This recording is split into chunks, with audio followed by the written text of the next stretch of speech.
The When We Were Kings documentary, I think, is a very good documentary. I've actually watched it one time prior to this because my dad is a massive Muhammad Ali fan. We actually used to have two cats growing up, one named Cassius, one named Clay for him.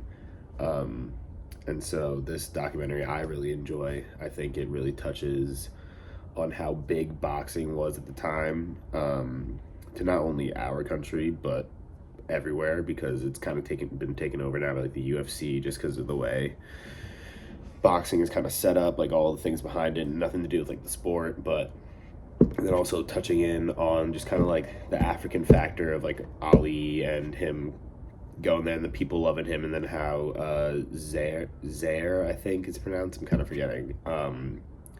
It's like the whole process of them hosting it and whatnot. So basically, the documentary was about the 1974 World Heavyweight Championship bout between George Foreman, who at the time was just a powerhouse and is the defending champ, and he had the belt. He just beat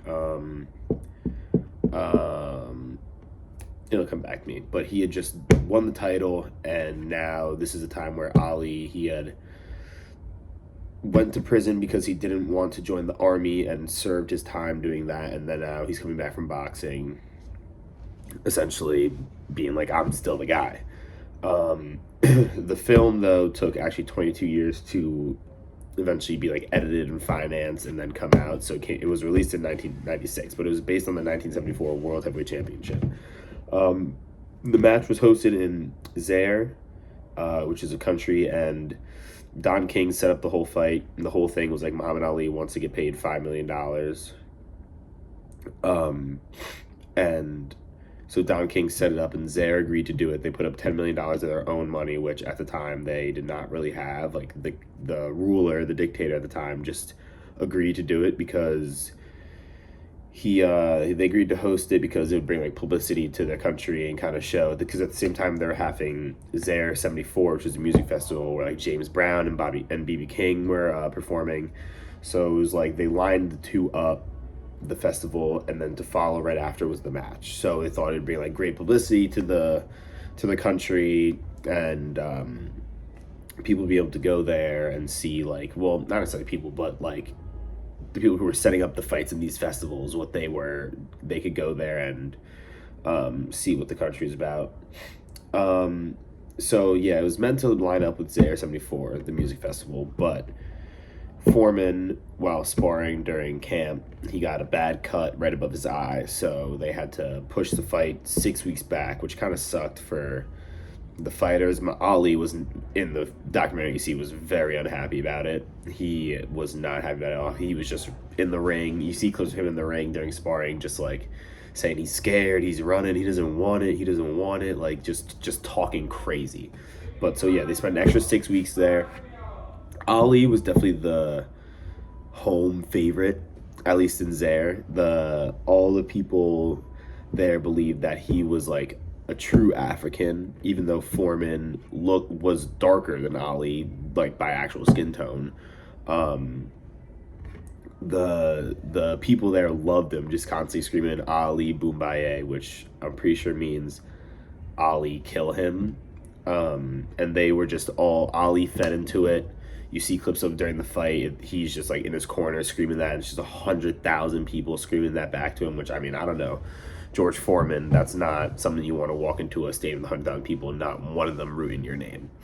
So he was the home favorite. I think it was because of a lot what he had to do, not only in the boxing, but just politically as well, and what his beliefs were, and what he really, where Foreman was kind of just out there, just like, I'm here to fight, which is nothing against him. It's just how the two decided to go about their careers. Ali decided to take it one way, a dude who just talks a lot and likes to embrace who he is, where Foreman decided not to play that route. So the fight itself in the beginning was a lot of Ali just kind of sitting on the ropes and just taking shots from Foreman, which at the time everyone, like, while it's going on, it's just like Ali looks scared, he looks tired, like he's just eating all these shots. Like, what is he doing? He needs to get off the ropes, because at the time, like, the ropes is like, you don't want to be there. You don't want to be there in general, but especially during that time, you don't want to be there.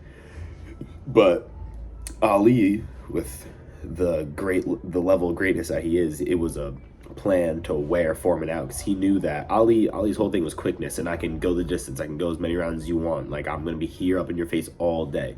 So he was just letting Foreman just eat away at him and eat away at him and just getting tired. And then eventually, can't do that for this time. They were doing 15 rounds, which is just like.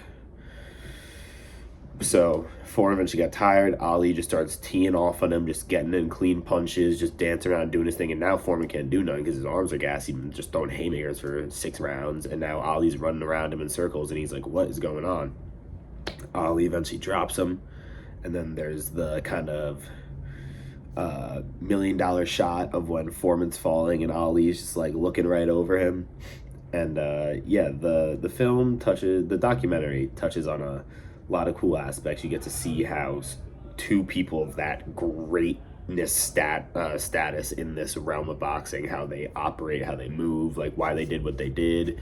You get to see Ali's kind of political side to him, but kind of just like himself and being in the just himself. Besides just being the boxer, you get to really see what his priorities are. You get to see what his morals are. Same thing with Foreman. And then it's also cool just to see how you wouldn't think that people in this country care about what's going on, but they're rallying together to put on this great event. And also will say the dictator seemed like he doesn't play around, that dude. So it seemed like they had to get it right, or stuff was gonna go down. But overall, I like documentaries. Like I said, I've seen it before. I'll probably see it again and again. So I love it. I think it's definitely something people should watch, and I give it like a 9 out of 10. I mean, the only reason I'd give it a 10 is if they showed the whole fight. But no one's going to want to watch the whole fight. So, but yeah, overall, When We Were Kings, I really enjoyed it.